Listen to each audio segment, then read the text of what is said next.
Hi everyone, this is Suresh Naidu, team shine India. మన YouTube ఛానల్లోని ఇటీవల TGPSC group 2 results వచ్చిన తర్వాత ఎవరైతే సక్సెస్ సాధించారో వాళ్ళ తాలూకా ఇంటర్వ్యూస్ మనం అందించడం జరుగుతుంది. అందులో భాగంగా మన షైన్ ఇండియాలోని పరోక్షంగా కావచ్చు, ప్రత్యక్షంగా కావచ్చు, ఆన్లైన్లో కావచ్చు, ఆఫ్లైన్లో కావచ్చు, కోచింగ్ తీసుకున్నప్పటికీ లేదంటే తీసుకోలేని వాళ్ళు కొందరు టెస్ట్ సిరీస్ రాసిన వాళ్ళు ఏదైతే సక్సెస్ సాధించారో వాళ్ళు మన ఎవరైతే యూట్యూబ్లో ఉండి మారుమూల ప్రాంతాల్లో ఉండి కోచింగ్లు తీసుకోలేని వాళ్ళ కోసం ఒక మోటివేషన్ రూపంలో మన వీడియోస్ అందిస్తాం. అందులో భాగంగానే మన ముందు రాకేష్ గౌడ్ గారు స్టేట్ వైడ్ టీజీపీఎస్సీ గ్రూప్ 2లోని 177 ర్యాంక్ సాధించారు. Welcome to Shine India Rakesh Goud గారు. అయితే ఈ రాకేష్ గౌడ్ గారు ప్రజెంట్ గ్రూప్ 3 ర్యాంక్ కూడా సాధించారు, 315 ర్యాంకు. ప్రజెంట్ అమీర్పేటలో ఉన్న హెచ్ఎండిఏలో జూనియర్ అసిస్టెంట్గా వర్క్ చేస్తున్నారు. రాకేష్ గౌడ్, మీకు షైన్ ఇండియా తరఫున హార్ట్లీ కంగ్రాచులేషన్స్. అయితే ఇప్పుడు ఈ సక్సెస్లో ఫస్ట్ ఆఫ్ ఆల్ ఈ సక్సెస్లో క్రెడిబిలిటీ ఇవ్వాలంటే 1, 2, 3 ఆర్డర్లోని ఎవరికి ఎక్కువ అంటే మీ సక్సెస్లో సాధించడానికి ప్రధాన కారణం అంటే ఎవరని చెప్తారు? And first of all thanks for this interaction for Shine India. And నా సక్సెస్లో ఫస్ట్ క్రెడిబిలిటీ ఇచ్చేది మా పేరెంట్స్కి. సో మా నాన్న 2020లో చనిపోయారు. అప్పటి నుంచి మా మమ్మీ కూలి పని చేసుకుంటూ మమ్మల్ని చదివించింది. నాతో పాటు మా చెల్లి కూడా సబార్డినేట్గా హైకోర్టులో జాబ్ వచ్చింది, government job. And next credibility వచ్చేది మా గౌడ్ హాస్టల్ యాజమాన్యానికి. సో వాళ్ళు పర్టికులర్గా మీరు కోచింగ్కి వెళ్తారా, టెస్ట్కి వెళ్తారా, సో మీకు ఎలాంటి హెల్ప్ కావాలన్నా మేము చేస్తామని చెప్పి ముందు నిలబడి మాకు బుక్స్ కానీ టెస్ట్ సిరీస్ కానీ దేనికి ఇబ్బంది లేకుండా మాకు ముందుండి మమ్మల్ని నడిపించిన గౌడ్ హాస్టల్ యాజమాన్యానికి దీని తరపున చాలా కృతజ్ఞత ఉన్నాను. అండ్ మా గౌడ్ హాస్టల్ ప్రెసిడెంట్ చక్రవర్తి సార్కి ప్రత్యేకంగా ధన్యవాదాలు. సార్ చాలా మా మీద అండ్ కాన్సన్ట్రేషన్ చేసి మీరు కంపల్సరీ జాబ్స్ కొట్టాలని చెప్పేసి మమ్మల్ని ఇంతవరకు తీసుకొచ్చారు. And thanks to Chakravarthi sir. And next credibility వచ్చేసి నేను బాగా ఫాలో అయింది కరెంట్ అఫైర్స్కి. ఎన్ని ఫాలో అయినా షైన్ ఇండియా మ్యాగజైన్ అనేది కంపల్సరీ నేను చదవాల్సిందే. నాది లేకపోతే కరెంట్ అఫైర్స్ అనేది ఇన్కంప్లీట్. అది చదివిన తర్వాత మిగతా సోర్స్కి వెళ్ళేది. బట్ కరెంట్ అఫైర్స్ అనేది ప్రతి ఒక్కరికి గుర్తొచ్చేది Shine India. So Shine India చదివిన తర్వాత నేను వేరే సోర్స్కి వెళ్ళేది. సో నా సక్సెస్లో Shine India current affairs and Shine India test series చాలా క్రూషియల్ ప్లే చేశాయి. Thanks for Shine India. Okay, thank you so much.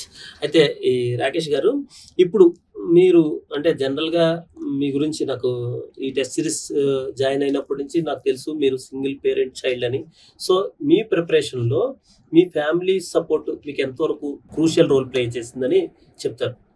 And మా ఫ్యామిలీ బ్యాక్గ్రౌండ్ వచ్చేసి చాలా పూర్. మాకు ఇంటి దగ్గర భూమి లేదు, కూలి పని చేసుకుంటూ ఆ డైలీ వరకు మాకు గడిచేది.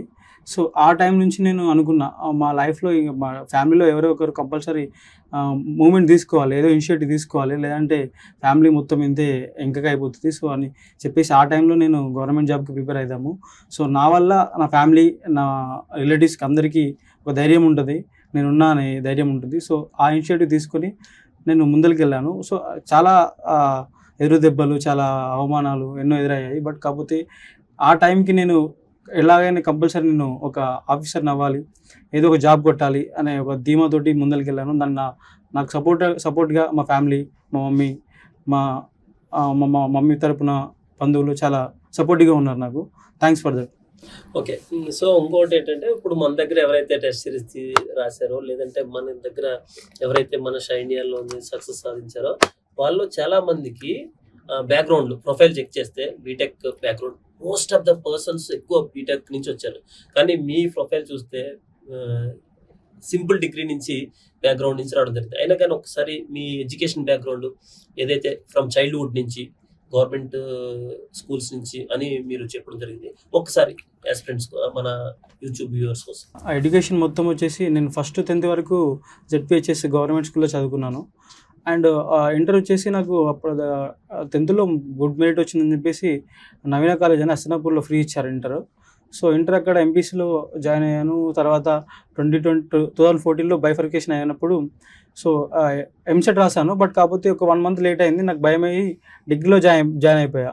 సో డిగ్రీలో స్ఫూర్తి డిగ్రీ కాలేజ్ దిల్షుఖ్నగర్లో జాయిన్ అయిపోయాను. సో అక్కడ నా గ్రాడ్యుయేషన్ అయిపోయింది. గ్రాడ్యుయేషన్లో కూడా ఆ టైంలో కూడా నాకు ఫ్యామిలీ ఇబ్బందులు, నువ్వు ఏదైనా పని చేసుకో, సో ఆ టైంలో కూడా నాకు ఇబ్బందులు ఎదురయ్యాయి. బట్ నేను గ్రాడ్యుయేషన్ ఎలా కంప్లీట్ చేసుకొని ఆ టైంలో ప్రిపరేషన్కి వెళ్తా ఎలా బాగుంటుంది అని చెప్పేసి గ్రూప్ టూ గురించి ఆలోచించాను. సో మీ ఎడ్యుకేషన్ చేసేటప్పుడు ఏదైతే ఈ ఎడ్యుకేషన్ మధ్యలోనే మీ ఫాదర్ అప్పటికే డిగ్రీ అయ్యేటప్పటికే మీ ఫాదర్ ఎక్స్పైర్ అయ్యారా? లేదు సార్, మా నాన్న నేను 2020లో నేను 2019లో ప్రిపరేషన్ స్టార్ట్ చేసిన 1 ఇయర్కి మా నాన్న ఎక్స్పైర్ అయ్యారు.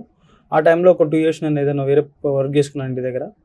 ఆ 2022లో నోటిఫికేషన్ వస్తుందన్న టైంలో మళ్ళీ నేను స్టడీ హాల్కి వెళ్ళడం స్టార్ట్ చేశాను.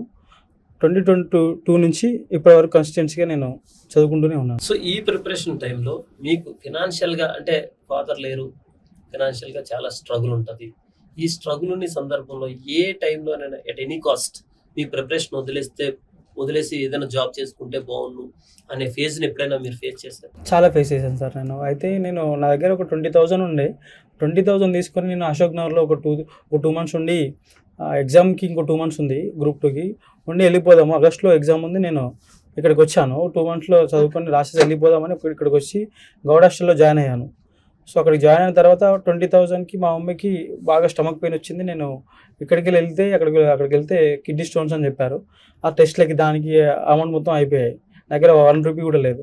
సో నాకు ఇలా ఏం చేయాలో అర్థం కాలేదు. ఆ టైంలో మళ్ళీ మా చక్రవర్తి సార్ని, మా గౌడ్ హాస్టల్ యాజమాన్యాన్ని కన్సల్ట్ చేస్తే సార్ ఉండి నాకు అక్కడ ఫ్రీ షిప్ ఇచ్చాడు, ఫుడ్ అండ్ అకామిడేషన్ ఫ్రీ ఇచ్చాడు. సో అది నాకు ఎగ్జామ్ ఆగస్ట్లో అవుతుంది అనుకుని నేను అక్కడ ఉన్నాను 2 months. బట్ అది కూడా కాలేదు, ఆగస్ట్లో పోస్ట్ పోయి డిసెంబర్కి వెళ్ళింది అది. సో ఆ సార్కి చెప్తే అది కూడా సారే అర్థం చేసుకొని మాకు డిసెంబర్ వరకు ఫ్రీ ఇచ్చాడు. So thankful to my chairman sir. So ఈ మీ సక్సెస్ సాధించడంలో కోచింగ్ తాలూకా ఇంపార్టెన్స్ అవసరం లేదా? ఒకవేళ అవసరం అయితే మన ఇప్పుడున్న అశోక్ నగర్ ఏదైతే ఎడ్యుకేషనల్ ఇన్స్టిట్యూషన్స్ ఉన్నాయో ఉన్నంతలో ది బెస్ట్ ఏదనేది ఒకసారి మీ నోట్ ద్వారా. 2017లో వేరే కోచింగ్ సెంటర్కి వెళ్ళాను. బట్ అప్పుడు ఏమర్థమైందంటే చాలామంది చెప్పేది ఏంటంటే కోచింగ్కి వెళ్తే జాబ్ వస్తుంది అని చెప్పేసి ఆ టైంలో వాళ్ళు అట్లా ఫ్రేమ్ చేశారు. సో అర్థమైంది ఏంటంటే 2018 నోటిఫికేషన్ 19 నోటిఫికేషన్స్లో జస్ట్ మేము అప్పుడే ఎంటర్ అవుతున్నాం, రాయలేకపోయాము. అవి అర్థమైందంటే కోచింగ్కి వెళ్తే జాబ్స్ రావు, జస్ట్ 5 to 10% వాళ్ళు చెప్తారు. ఒక రోడ్ మ్యాప్ అనేది మనకు క్లియర్గా చూపిస్తారు. బట్ వెళ్ళడం అనేది మనం నువ్వు వెళ్తావా పక్కకి వెళ్తావా అని చెప్పేసి అది మనం డిసైడ్ అవ్వాలి.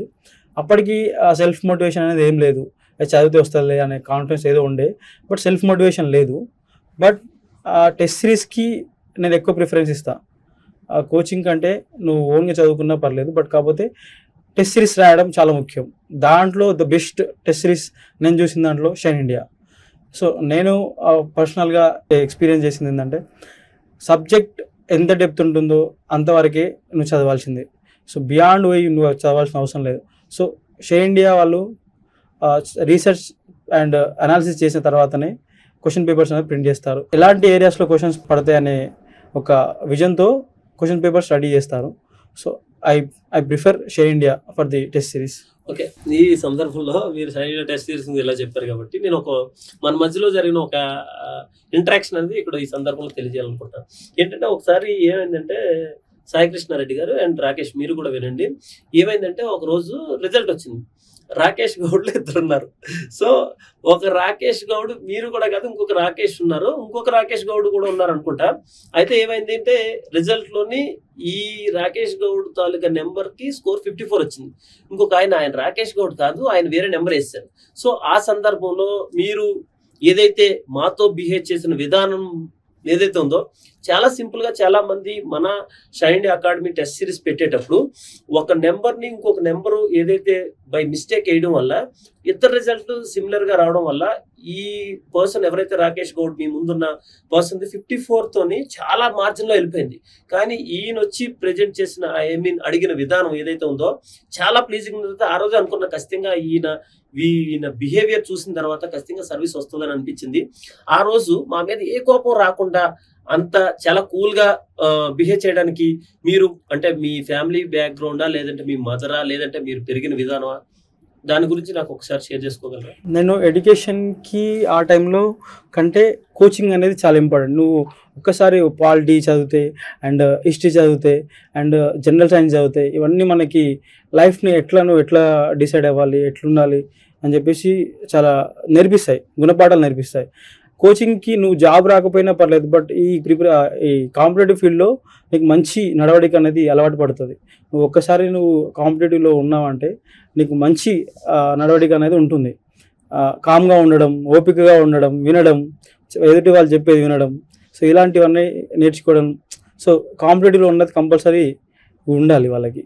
సో నేను దాన్ని బాగా నమ్ముతాను. Okay, good, thank you so much.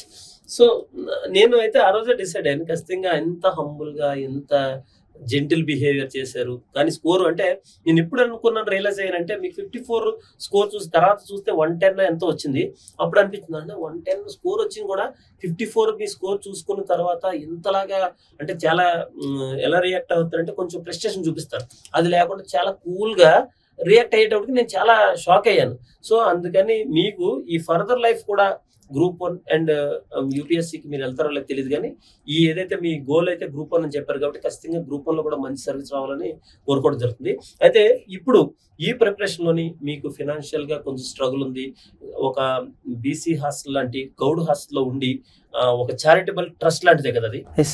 అలాంటి దగ్గర ఉండి చదువుకొని సక్సెస్ అయ్యారు కాబట్టి మీకు చాలా పెయిన్ తెలుసు.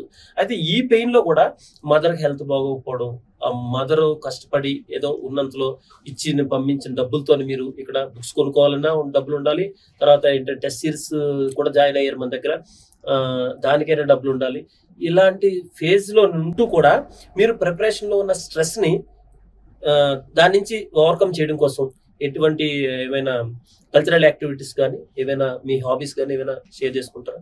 అంటే నేను చాలా ఈ ప్రిపరేషన్ టైంలో నాకు మా మమ్మీని ఇంటి దగ్గర మా మమ్మీ ఒక్క ఆమెనే, నేను మా మమ్మీ ఇంటి దగ్గర ఉండేది. సో మా మమ్మీ ఒక్క ఆమెనే వదిలిపెట్టి ఇక్కడికి రావడం నాకు చాలా పెయిన్ఫుల్గా అనిపించేది. అండ్ మా మమ్మీ ఒక్క ఆమెనే ఉండడం ఇంటి దగ్గర. సో అట్లా నాకు ఎవ్రీ మినిట్ థాట్స్ వచ్చేది. సో ఇంటి దగ్గర ఉంటే బాగుంటుంది కదా అనే థాట్ వచ్చేది. బట్ కాకపోతే ఏంటంటే లోపల బర్నింగ్ డిజైర్ అనేది ఏంటంటే ఒక ఆఫీసర్ అయితే చాలా మంచిగా చూసుకోవచ్చు మమ్మీని. సో అనే థాట్ తోటి నేను చదువుకోవడం స్టార్ట్ చేశాను. బట్ ఎప్పుడు కూడా రిగ్రెట్ అవ్వలేదు. సో నేను ఎప్పటికీ ఏదో ఒక టైంలో నేను కంపల్సరీ ఏదో సక్సెస్ టేస్ట్ చేస్తాను నేను అనుకున్నాను. గ్రూప్ 4తో అది నాకు ఇన్కంప్లీట్ అనిపించింది. గ్రూప్ 4 వచ్చింది, బట్ లోపల ఎక్కడో కొంచెం చిన్న బాధ, ఇంకా ఏదో ఉంది, ఇంకా నేను అసలు అనుకున్నది ఇంకా ఏదో మిగిలే ఉంది అనే థాట్లో ఉన్నా. బట్ అదే టైంలో గ్రూప్ 2 ఎగ్జామ్ డేట్స్ రావడం, చదువుకోవడం, దాంతోపాటు ఎమ్మడి గ్రూప్ 3, గ్రూప్ 4 ఎగ్జామ్స్ అయిపోవడం, అప్పుడే గ్రూప్ 4 పోస్టింగ్ వచ్చింది. సో గ్రూప్ 4 పోస్టింగ్ తర్వాత ఈ జాబ్ రిజల్ట్ వచ్చాయి group 2. So I'm happy that. And మధ్యలో ఈ స్ట్రెస్ గురించి అంటే వార్డ్ హాస్టల్లో మాకు చాలా క్లోజ్ రిలేషన్ ఉంటాయి వాళ్ళతో, పక్క వాళ్ళతో. సో వాళ్ళతో మేము ఎక్కువ బయట డిస్కషన్ చేసేది, మెస్లో కానీ బయట కానీ. సో అట్లా కొన్ని ఫ్యామిలీ గురించి మర్చిపోయేది. సో అక్కడ ఫ్రెండ్స్ చాలామంది అయ్యారు. Friends the main stress boosters. Very good. Okay, so మీరు దీంతో పాటు ఇంకా రెగ్యులర్గా ఈ స్ట్రెస్ని రిలీవ్ చేయడం కోసం లైక్ వర్కౌట్స్లో ఏవైనా మీరు? నేను వర్కౌట్స్ అలా అంటే జిమ్కి అలా వెళ్ళలేదు. బట్ కాకపోతే ద పీస్ఫుల్ నేచర్ కోసం ఇందిరా పార్క్ అయితే ప్రిఫర్ చేసేది. మీరు కూడా నాకు ఒక 2-3 టైమ్స్ అక్కడ చూసాను, నేను కలిసాం, మాట్లాడడం కూడా మనము. సో పీస్ఫుల్ నేచర్ అనేది కంపల్సరీ. మైండ్ పీస్ఫుల్గా ఉంటేనే ఏదైనా మనం చదవడానికి కంఫర్టబుల్గా ఉంటుంది. సో దానికోసం నేను ఇందిరా పార్క్ ప్రిఫర్ చేసేది morning. Okay, good. Okay, so ఇప్పుడు మీ ఈ సక్సెస్తోని ఏదైతే ఉందో ఈ నోట్స్ మేకింగ్ విషయంలో ఏదైతే ఇప్పుడు ఆల్రెడీ కిందని మనకి లైవ్ ఇంటరాక్షన్లోనే ఆస్పిరెంట్స్ ఇంటరాక్షన్లోని మీరు కొన్ని ఇన్పుట్స్ ఇచ్చారు. దాంతోపాటు వీళ్ళకి మీ ప్రిపరేషన్లో నోట్స్ మేకింగ్ అనేది ఎంతవరకు క్రూషియల్ అయింది? నేను నోట్స్ మేకింగ్ అంటే నేను యాక్చువల్లీ నేను సెలెక్ట్ చేసుకున్న బుక్స్ స్టాండర్డ్ బుక్స్ అయిపోయాయి. బట్ ఆ బుక్సే నాకు షార్ట్ నోట్స్ లాగా నేను రెడీ చేసుకున్నాను. దాంట్లోనే హైలైట్ చేసుకోవడము, అండర్లైన్ చేసుకోవడము. నేను చదివిన ఒక్కసారి టాపిక్లో ఒక్క పేజీలో ఒకసారి ఒక 3-4 మినిట్స్ పడితే నెక్స్ట్ 1 మినిట్లో చదివేది. సో ఫాస్ట్గా రివిజన్ చేసేది. దాన్ని నేను షార్ట్ నోట్స్గా ప్రిఫర్ చేసుకుని చదువుకున్నాను, స్టాండర్డ్ బుక్స్ని. సో ఎవ్రీ టైం నేను ఆ బుక్స్ని రివిజన్ చేస్తూ ఉండేవాడిని. అవి ఎక్కువసార్లు రివిజన్ చేయడం వల్లనే ఎక్కువ గుర్తుంటుంది. ఎవరు కూడా 1 టైంలో ఏది గుర్తుండదు. సో రివిజన్ అనేది చాలా ముఖ్యం. ప్రిపరేషన్లో రివిజన్ చాలా క్రూషియల్ ప్లే చేస్తుంది. అది ఎవరిని యూపీఎస్సీ ఆస్పిరెంట్ని అడిగినా అదే చెప్తారు, ఎవరిని అడిగినా రివిజన్ అనేది కంపల్సరీ, ప్రాపర్ రివిజన్ అనేది కంపల్సరీ ఉండాల్సిందే. అది లేకపోతే నువ్వు ఎగ్జామ్లో సక్సెస్ కాలేము. Revision is the key for the success. Okay, so coaching గురించి చెప్పారు, రివిజన్ గురించి చెప్పారు. ఫైనల్గా ఒక సక్సెస్ అవ్వడానికి బాగా చదివాం, ఓకే, రివిజన్ చేసుకున్నాం, ఓకే, దాని అవుట్పుట్ చూడడం కోసం టెస్ట్ సిరీస్ కూడా క్రూషియల్ రోల్ అంటారు. ఈ సందర్భంలో టెస్ట్ సిరీస్ మీకు ఎంతవరకు ఉపయోగపడింది? మీరు ఆల్రెడీ మన షైన్ ఇండియాలో తీసుకున్నా అని చెప్పారు. అండ్ మన షైన్ ఇండియాలో టెస్ట్ సిరీస్ తాలూకా జర్నీని కూడా ఒకసారి, అంటే మీకు ఎంతవరకు ఉపయోగపడుతుంది, అది మీరు ఎలా అప్లికబుల్ చేశారు? టెస్ట్ సిరీస్కి వచ్చేసరికి షైన్ ఇండియాకి రాకముందు బయట టెస్ట్ సిరీస్ రాసాను వేరే వాళ్ళవి, బట్ వాళ్ళది నాకు ఇప్పటికి కూడా నాకు సాటిస్ఫాక్షన్గా లేదు. బియాండ్ సబ్జెక్ట్లో లేని క్వశ్చన్స్కి వాళ్ళు ఏదో మేము కొత్తవి క్రియేట్ చేసి ఇస్తున్నాం, మీకు సబ్జెక్ట్ ఇస్తున్నాం అని థాట్లో వాళ్ళు ప్రిఫర్ చేశారు వాళ్ళు టెస్ట్ సిరీస్లో. నాకు నచ్చలేదు. సో ఒకసారి నేను ఇక్కడ free test moment test series అవుతుంది, ఒకసారి వచ్చి రాశాను. అప్పుడు సురేష్ సారే అక్కడ ఉన్నాడు. సార్ ఈ పేపర్ కొంచెం ఇట్లా ఎందుకు సార్ అంటే, అవునా ఎంత వస్తాయి స్కోర్ నీకంటే 120 ప్లేస్ వస్తాయి సార్ అంటే, నిజంగా నాకు 120 ప్లేస్ వస్తాయా చూద్దాంలే అన్నాడు. సో అప్పుడు నాకు 123 సంథింగ్ మార్క్స్ వచ్చాయి మూమెంట్లో. ఆ రోజు సార్కి చెప్పాను నేను, అవును సార్ కూడా కంగ్రాచులేషన్ చేశాడు. అప్పుడు నాకు అనిపించింది ఓకే, బట్ ఇక్కడ టెస్ట్ సిరీస్ అనేది చాలా క్వాలిటీగా మెయింటెనెన్స్ అవుతుంది, బట్ మనం తీసుకుంటే బాగుంటుందని చెప్పేసి ఇక్కడ కట్టాను. అండ్ ఇక్కడ కట్టిన తర్వాత నాకు ఫుల్ సాటిస్ఫైడ్. బియాండ్ కాకుండా so in depth of concepts గురించి ఇక్కడ క్వశ్చన్స్ బిల్డ్ చేశారు. అలాంటి క్వశ్చన్సే గ్రూప్ 3లో కూడా రిఫ్లెక్ట్ అయ్యాయి. సో నాకు అక్కడ అర్థమైపోయింది. సో గ్రూప్ 3లో మ్యాథ్స్ ఇక్కడ ఎలాంటి క్వశ్చన్స్ ఫ్రేమ్ చేశారో అలాంటి ఏరియాస్లోకి వెళ్ళి క్వశ్చన్స్ అక్కడికి వచ్చాయి. So test series, shine India test series అనేది గ్రూప్ 2 సక్సెస్లో చాలా క్రూషియల్గా ప్లే చేసింది. I prefer shine India for test series all. Okay, అయితే ఒకటి, ఇప్పుడు కొత్తగా ఈ 2025లో ఇప్పుడు ప్రిపరేషన్ స్టార్ట్ చేసిన వాళ్ళకి ఈ 2025లో తెలంగాణ టీజీపీఎస్సీ గవర్నమెంట్ నుంచి, టీజీపీఎస్సీ బోర్డు నుంచి నోటిఫికేషన్ వస్తుంది అంటున్నారు. ఇప్పటి నుంచి ఈ డిసెంబర్ ఆర్ జనవరి ఫిబ్రవరిలో ఎగ్జామ్ పెడితే 2026 వాళ్ళకి మీరు ఇచ్చే స్ట్రాటజీ ఏంటి? ఇప్పుడు రాకపోయినా ఎప్పుడైనా నోటిఫికేషన్స్ రావాల్సిందే, ఎందుకంటే పోస్టులు ఉన్నాయి ఆల్రెడీ. మొన్న 144 పోస్టులు కూడా కొత్తగా క్రియేట్ చేసి గవర్నమెంట్ ప్రకటించింది. సో ఆల్మోస్ట్ విత్ ఇన్ 2-3 మంత్స్లో నోటిఫికేషన్ వచ్చే ఛాన్సెస్ ఉన్నాయి, వస్తాయి కూడా. సో అండ్ గవర్నమెంట్ నోటిఫికేషన్ గురించి ఆలోచించకుండా అండ్ నోటిఫికేషన్స్ రాకముందే మన ప్రిపరేషన్ని మొత్తం కంప్లీట్ చేసుకోవాలి. అండ్ నోటిఫికేషన్స్తో పాటు మన ప్రిపరేషన్ ఎప్పుడు కూడా కంటిన్యూ అదే టైంలో నేను స్టార్ట్ చేస్తాను ఎప్పుడు అనుకోవద్దు.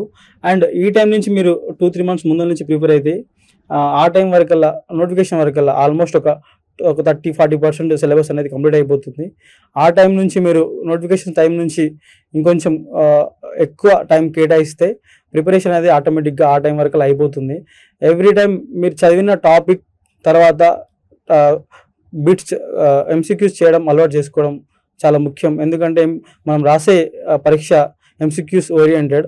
సో మనని పరీక్షించడానికి వాళ్ళు ఎంసీక్యూసే మనకి ఇస్తారు కాబట్టి మనం ఎంసీక్యూస్ ఎక్కువ ప్రాక్టీస్ చేస్తే మనకి ఎక్కువ మెమరీ అనేది గుర్తుంటుంది.